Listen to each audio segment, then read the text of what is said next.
गुरु प्यारी साध संगत जियो, राधा स्वामी जी। प्यारी साध संगत जियो, आज की यह साखी एक बहुत ही खूंखार डाकू यानी गंगू डाकू की साखी है। क्योंकि ये साखी हमने पहले भी फरमाई थी, लेकिन वो हमने पंजाबी में फरमाई थी। लेकिन आज ये साखी का वर्णन हम हिंदी में करने जा रहे हैं, क्योंकि जो सतगुरु की शरण में आता है वह सतगुरु का ही हो जाता है। आज ऐसी ही एक साखी खूंखार डाकू यानी गंगू डाकू की साखी इस प्रकार है। सो विनती है कि इस साखी को अंत तक सुनिएगा। इसमें क्या क्या करामातें हुई हैं वो आपको सब जानने को मिलेंगी। और जिन्होंने टेलीग्राम नहीं ज्वाइन किया है, डिस्क्रिप्शन में लिंक दिया गया है टेलीग्राम का, वहां पे क्लिक करके ज्वाइन कर लें। आओ आज की ये साखी का वर्णन आरंभ करते हैं। कुल मालिक जब संत सतगुरु का रूप धारण करके जीवों के उद्धार के लिए जगत में आते हैं, तो जीवों के अवगुणों और पापों की मैल की ओर नहीं देखते। आमतौर पर सभी संतों के समय में चोर, डाकू व गुनाहगार उनके सत्संग में आए और नाम के प्रसाद से उनकी काया ही पलट गई।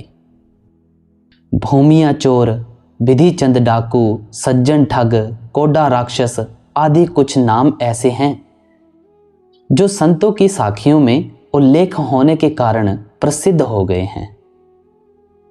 परंतु ऐसे कई और भी हैं जो गुमनाम ही रहे और जिनकी संख्या बहुत बड़ी है।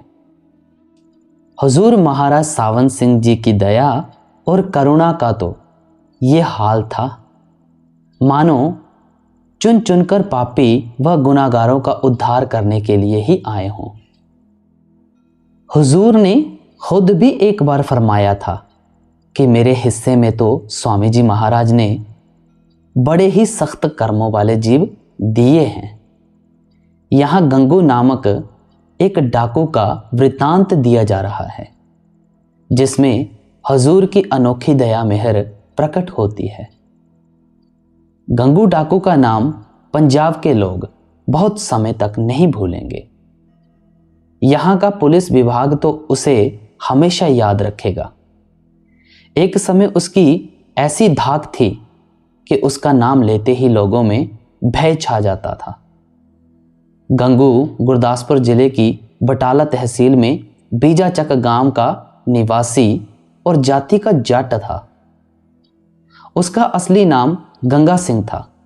उसका कद लंबा और शरीर सुडौल था। बचपन से ही वह निडर और बहादुर था। वह डाकू कैसे बना, यह भी एक लंबी कहानी है। एक बार जब उसकी उम्र 19-20 वर्ष की थी, वह अपने गांव के 2 और युवकों के साथ पलटन में भर्ती होने के लिए चल पड़ा। संयोगवश वह श्री हरगोविंद के थाने के सामने से निकला। उस समय थानेदार साहिब थाने के बाहर एक पेड़ की छाया में किसी केस की जांच पड़ताल कर रहे थे और इस सिलसिले में एक व्यक्ति की बुरी तरह पिटाई कर रहे थे। उसकी चीखें सुनकर गंगा सिंह से रहा ना गया। वह और उसके साथी उस ओर चल पड़े। वहां उनका कोई काम ना था, लेकिन होनहार को कौन रोक सकता है। चला था पलटन में भर्ती होने, परंतु भाग्य उसे कहां ले गया। पास जाने पर गंगा सिंह और उनके साथियों ने देखा कि जिस व्यक्ति को मार पड़ रही है वह उन्हीं के गांव का है, जिसे पुलिस ने चोरी के केस में पूछताछ के लिए पकड़ लिया है। उसे लोहे की कील वाले जूतों और डंडों से पीटा जा रहा था। गंगा सिंह ने थानेदार से पूछा कि इसे क्यों पीटा जा रहा है। इस पर थानेदार ने उसे गोलियां देते हुए कहा, यह तुम्हारा बाप लगता है या दादा? अगर इससे हमदर्दी है तो इसकी जगह तुम आ जाओ। थानेदार ने गंगू को एक साधारण किसान का लड़का समझा था।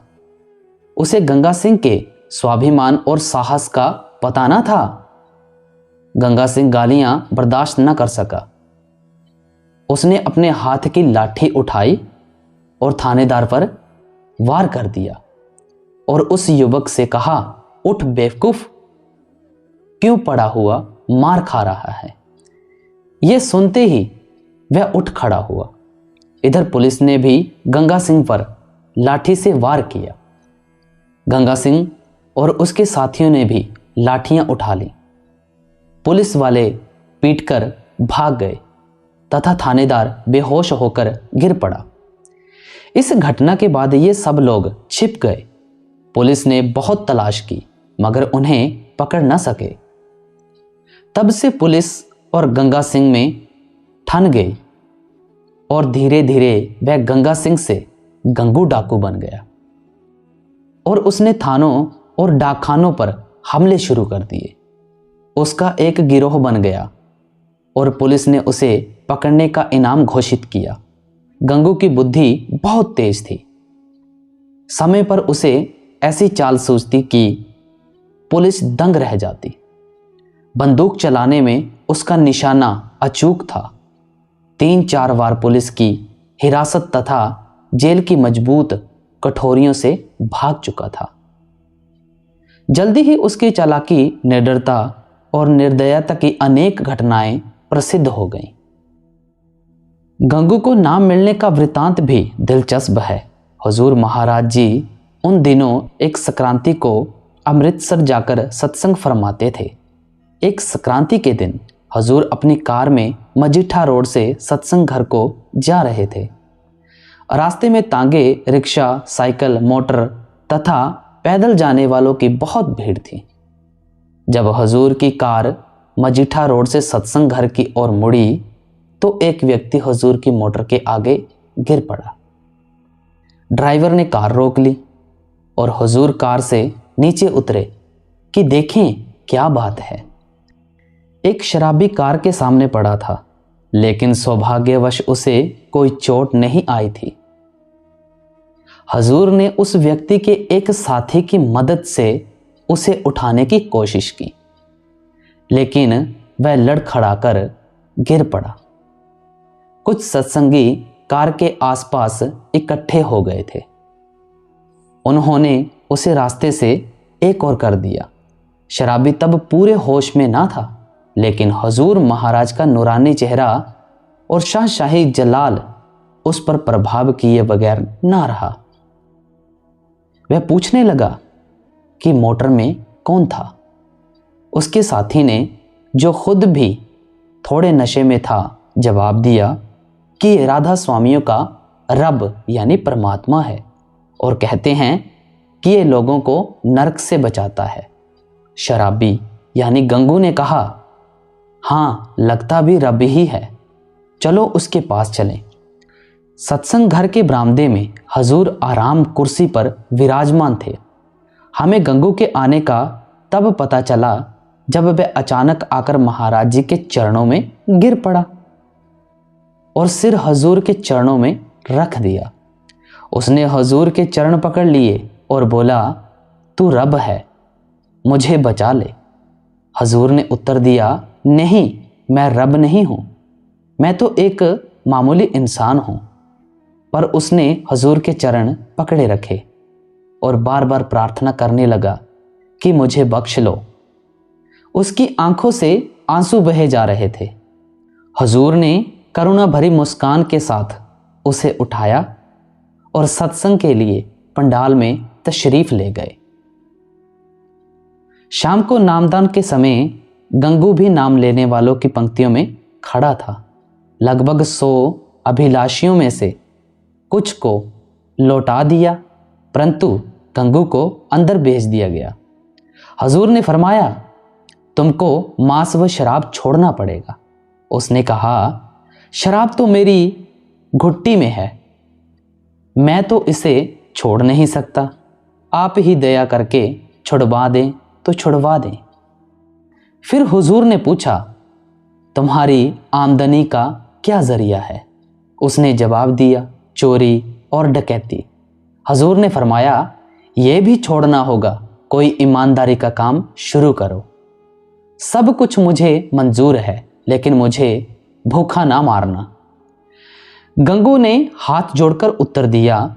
ये कहकर वह फिर हुजूर के चरणों में गिर पड़ा। हुजूर ने उसे नाम बख्श दिया। इसके बाद उसने सिर्फ एक बार चोरी की। नाम लेने के कुछ समय बाद वह गुरदासपुर जिले में अपने एक रिश्तेदार की लड़की की शादी में गया। वहां जो कुछ उसके पास था खर्च कर दिया। रात को वह एक साहूकार के घर में घुस गया और उसकी लोहे की पेटी का ताला तोड़ा। 100 के नोटों का एक पुलिंदा हाथ में लिया ही था कि ऊपर से पेटी का लोहे का भारी ढक्कन उसकी बाहों पर आ पड़ा। उसकी बाहों में चोट आई और हाथ भी अंदर फंस गए। वह पेटी बना ही कुछ इस ढंग से गई थी कि कोशिश करने पर भी वह उसमें से हाथ ना निकाल सका। आखिर वह थककर बेबस हो गया और भाग निकलने की आशा छोड़ दी। अचानक उसने देखा कि महाराज जी सामने खड़े हैं। पेटी में से उसके हाथ छुड़ाकर सतगुरु ने फरमाया, तुमने वादा किया था कि कभी चोरी नहीं करोगे, अब अपनी जान बचाकर भाग जाओ, ये सब यहीं पड़ा रहने दो। इसके बाद उसने कभी चोरी नहीं की। नाम लेने के बाद जिस दिन वह अपने गांव आया तो उसके साथी शाम को शराब की महफिल जमाने के लिए इकट्ठे हो गए। पहले तो वह इनकार करता रहा, लेकिन साथी कब मानने वाले थे। उसने बड़ी मिन्नत की, हाथ भी जोड़े, लेकिन वे ना माने। उन्होंने तय किया कि उसके हाथ पैर पकड़कर 4 आदमी उसे जमीन पर लिटा दें और शराब की बोतल उसके मुंह में उड़ेल दी जाए। इस कठिन अवसर को देखकर आखिर गंगू उनका साथ देने को राजी हो गया। सबने अपने अपने गिलासों में शराब भरकर पीना शुरू कर दिया। गंगू ने अभी गिलास मुंह से लगाया ही था कि सतगुरु हुजूर महाराज जी सामने प्रकट हुए और बोले, अपना वादा याद है गंगू? गंगू एकदम उठ खड़ा हुआ, शराब का गिलास जमीन पर दे मारा और फौरन बाहर निकल आया। शीघ्र ही वह एक बंदूक लेकर वापस आया और अपने साथियों से बोला, तुम जानते हो कि मेरा निशाना अचूक है और मैंने कभी अपनी हुकुम उदूली बर्दाश्त नहीं की है, इसलिए जहां हो वहीं चुपचाप बैठे रहो और खामोशी से मेरी बात सुनो। अगर कोई हिला भी तो गोली मार दूंगा। कोठरी में सन्नाटा सा छा गया। गंगू ने कहा, हमने आज तक इकट्ठे चोरी और डकैती का जीवन बिताया है, लेकिन अब मुझे एक महात्मा मिल गए हैं जिनकी एक दृष्टि ने मेरी काया ही पलट दी है। मैंने वादा किया है कि अब शराब नहीं पीऊंगा, कोई गुनाह नहीं करूंगा और नेकी का जीवन बिताऊंगा। आज ये हमारा गिरोह खत्म होता है और तुम लोग भी इस पाप के जीवन को छोड़कर किसी शहर में जाकर नेकी के साथ अपनी रोजी कमाओ। मैं इतना जरूर कहूंगा कि कम से कम एक बार ब्यास जाकर मेरे सतगुरु के दर्शन जरूर करना। उसके बाद गांव वालों ने या उसके साथियों ने उसे कभी नहीं देखा। गुमनाम रहकर वह जीवन बिताने लगा। छिपकर वह कभी कभी हुजूर के दर्शन और सत्संग के लिए डेरे जरूर आता था। उसके बाद के उसके जीवन का अधिक पता नहीं, परंतु इतना अवश्य पता है कि उसकी काया पलट गई थी और वह भजन सिमरन खूब करता था। सन 1948 में हुजूर महाराज जी के ज्योति ज्योत समाने के बाद जीना व्यर्थ समझकर गंगू ने अपने आप को पुलिस के हवाले कर दिया। उस पर केस चला। उसके विरुद्ध हत्या, चोरी, डकैती आदि कई इल्जाम लगाए गए। अंत में उसे फांसी की सजा हुई, जिसकी हाई कोर्ट ने भी पुष्टि कर दी। उसे फांसी पर लटकाने के लिए अंबाला जेल में पहुंचाया गया। वह जेल में भी निरंतर भजन करता रहा। उसके फांसी पर लटकाए जाने से कुछ दिन पहले जेल खानों के इंस्पेक्टर जनरल अंबाला जेल की जांच करने आए। वह जब गंगू की कोठरी के आगे से निकले तो जेलर से बोले कि यह बड़ा खतरनाक अपराधी है, यह कई बार जेल से भाग चुका है, इस पर कड़ी निगरानी रखनी चाहिए। इंस्पेक्टर जनरल के चले जाने के बाद गंगू ने जेलर से कहा, देखो भाग तो मैं इस बार भी जाता और भागने की सब तैयारी भी कर चुका था, लेकिन मेरे सतगुरु ने ऐसा करने से मना कर दिया है। कल रात गुरु महाराज ने दर्शन दिए और कहा कि अब तुम्हारा अंत समय आ गया है, अब भागने का विचार ना करो। फिर गंगू ने कहा, अगर तुम्हें विश्वास नहीं होता तो ये देख लो, कोठरी के पीछे की खिड़की की सलाखें मैंने काट रखी हैं कि जब चाहूं उन्हें निकाल सकूं। तुम्हारे अफसर के सामने मैं ये बात कहना चाहता था, पर यह सोचकर चुप रहा कि बराबर निगरानी न करने के अपराध में तुम्हारा कोई नुकसान न हो जाए। यह सुनकर जेलर ने उसे धन्यवाद दिया। 3 दिन बाद उसे फांसी दी जाने वाली थी। ये 3 दिन उसके भजन में बिताए। सुबह जब जेल के डॉक्टरों ने उसकी जांच की तो पाया कि उसका वजन तो पाउंड बढ़ गया था। उस समय वह बड़ा प्रसन्न था। उसकी नाड़ी की गति बिल्कुल सामान्य थी, ना दिल में कोई धड़कन थी और ना कोई घबराहट थी। फांसी से पहले जब उससे अंतिम इच्छा पूछी गई तो गंगू ने कहा, मेरे शरीर को ब्यास डेरा बाबा जैमल सिंह पहुंचा देना और मेरा संस्कार वहीं करना। मजिस्ट्रेट ने पूछा, कोई और इच्छा हो तो बोलो। गंगू ने जवाब दिया, और कोई इच्छा नहीं है। मैंने तो मनुष्य जन्म का लाभ नहीं उठाया, लेकिन धन्य है मेरा सतगुरु बाबा सावन सिंह, जिसने मुझ जैसे पापी को तार दिया। फिर वह सतगुरु दीनदयाल का ध्यान करते हुए फांसी के तख्ते पर चढ़ गया। उस समय खुशी से उसका चेहरा चमक रहा था। अपने हाथ में फांसी का फंदा गले में डाल लिया और फांसी देने वाले से बोला, लो भाई, अब तुम अपना काम कर लो। मजिस्ट्रेट, जेलर तथा डॉक्टर के उसके अंतिम शब्द थे, अगर कभी हो सके तो ब्यास जाकर देहधारी सतगुरु के दर्शन जरूर करना। धन्य सतगुरु बाबा सावन सिंह, धन्य सतगुरु। फांसी के बाद गंगू के शव को डेरे लाया गया। यह सन 1949 की बात है। सरदार बहादुर जी महाराज के आदेश से उसका अंतिम संस्कार यहीं किया गया है।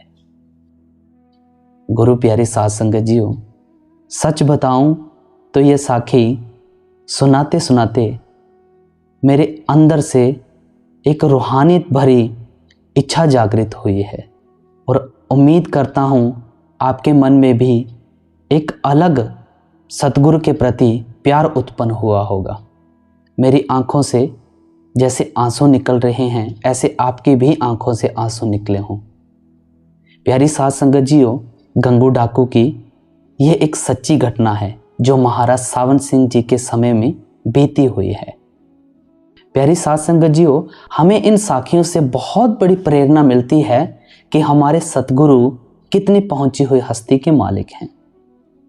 वे हमारे लिए रब रूप हैं और इस संसार के लिए जो उनको मानते हैं उनके लिए रब रूप हैं। जिस पर अपनी दया दृष्टि डालते हैं उसकी काया पलट देते हैं। जैसे कि अभी मौजूदा सरकार बाबा जी बीमार चल रहे हैं, आप क्या सोच रहे होंगे? क्या उन्हें बीमारी लगी है? नहीं प्यारी साध संगत जीओ, इतने संसार का बोझ उन्होंने अपने सर पर लिया हुआ है। वे किसी को जताते नहीं, वे कर्मों के अधीन नहीं हैं, कर्म उनके अधीन होते हैं। तो प्यारे साध संगत जीओ, प्यारे सतगुरु के साथ जुड़े रहें और बाबा जी के दर्शन, सत्संग, साखियाँ सुनते रहें। और अगर ये साखी आपको अच्छी लगी हो तो लाइक करें, कमेंट करें, शेयर करें और ऐसे ही रूहानियत भरी साखियाँ सुनने के लिए सतगुरु मार्ग चैनल को सब्सक्राइब करके ऑल नोटिफिकेशन बेल दबा दें। प्यारे साथ संगत जियो, इसी के साथ मैं आपसे इजाज़त लेता हूँ। राधा स्वामी जी।